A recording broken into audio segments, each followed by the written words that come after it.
Hello बच्चों, आज हम पढ़ने वाले हैं question number 5 relation on function 1.1 का। ठीक है, 12th की मैथ्स का। तो हमें क्या करना है, हमें एक रिलेशन दिया है और इसको फिर से हमको बताना है क्या ये रिफ्लेक्सिव, सिमेट्रिक या ट्रांजिटिव होता है या नहीं होता। ठीक है, इससे पहले वाले क्वेश्चन में भी हमने यही सब चीजें की थी। तो हमारा रिलेशन क्या है, रिलेशन हमारा है ए और बी, दो एलिमेंट के बीच में रिलेशन है A less than equal to B cube. तो हमको बस ये पता लगाना है कि किस नंबर पे ये नहीं होता। ठीक है, किस किस एलिमेंट पे ये ट्रू नहीं होता। और हमको जो सेट लेना है वो लेना है रियल नंबर। ठीक है, रियल नंबर में हम ए और बी की वैल्यू कुछ भी मान सकते हैं, डेसिमल में भी मान सकते हैं, कंप्लीट नंबर, इंटीजर वगैरह सब कुछ ले सकते हैं। ठीक है, तो सबसे पहले हम ट्राई करते हैं रिफ्लेक्सिव के लिए। ठीक है, फॉर रिफ्लेक्सिव, रिफ्लेक्सिव के लिए क्या होता है, हमको बस रिप्लेस करना होता है बी को ए से, जो रिलेशन हमको दिया हुआ है।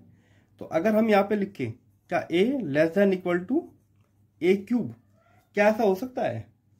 अगर हम वैल्यू ए की रखे इंटीजर और वो भी पॉजिटिव, तो ये ट्रू हो सकता है। पर अगर हम यहाँ पे डेसिमल की बात करें तो डेसिमल पे ये ट्रू नहीं होगा।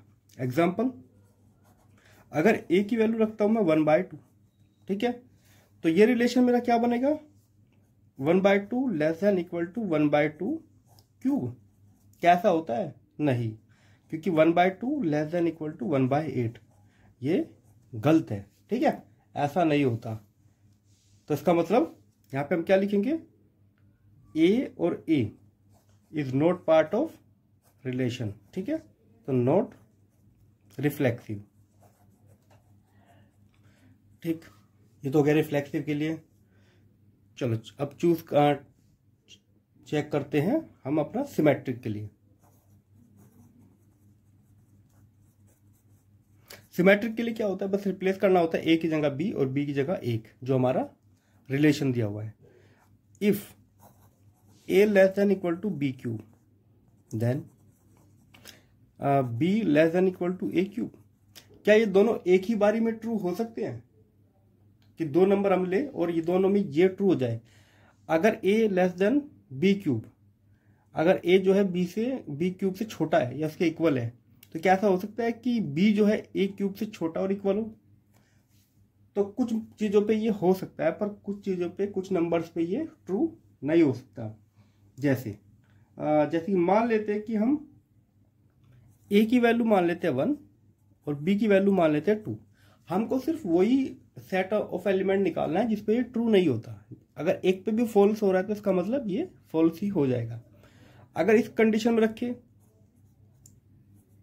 तो ये सही आ रहा है, पर इन दोनों को अगर रिप्लेस करें 2 less than equal to 1 cube, ऐसा नहीं होता, तो ये फॉल्स आ रहा है। इसका मतलब ए और बी अगर रिलेशन का पार्ट है तो बी और ए रिलेशन का पार्ट नहीं होता, इनमें से एक ही ट्रू होता है। ठीक है, तो यह आ जाएगा हमारा not symmetric.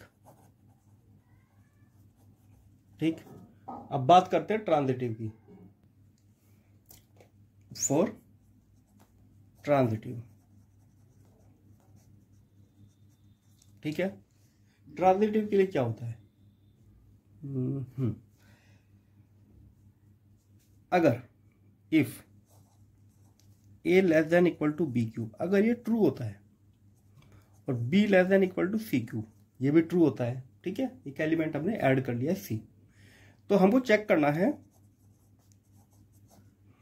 a less than equal to C cube होता है या नहीं, इन दोनों में सेम रिलेशन होता है या नहीं, हमको चेक करना है। चलो हम क्या करते हैं, कुछ नंबर्स मान लेते हैं। मान लेते हैं a की वैल्यू 7 हो गई, b की वैल्यू 2 हो गई, और c की वैल्यू मान लेते हैं 1.5। ठीक है, रियल नंबर में कुछ भी ले सकते हैं। पहले ये वाला रिलेशन देखते हैं, ये वाला रिलेशन इन दोनों के बीच में ट्रू होता है। 7 less than equal to 2 cube, क्योंकि ये 8 हो जाएगा, तो ये तो ट्रू हो रहा है। चेक करते हैं इसके लिए।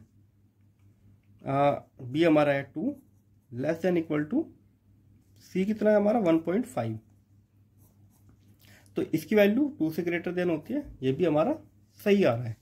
फिर इन दोनों को चेक करते हैं, क्या 7 less than equal to 1.5 cube, क्या ऐसा हो सकता है?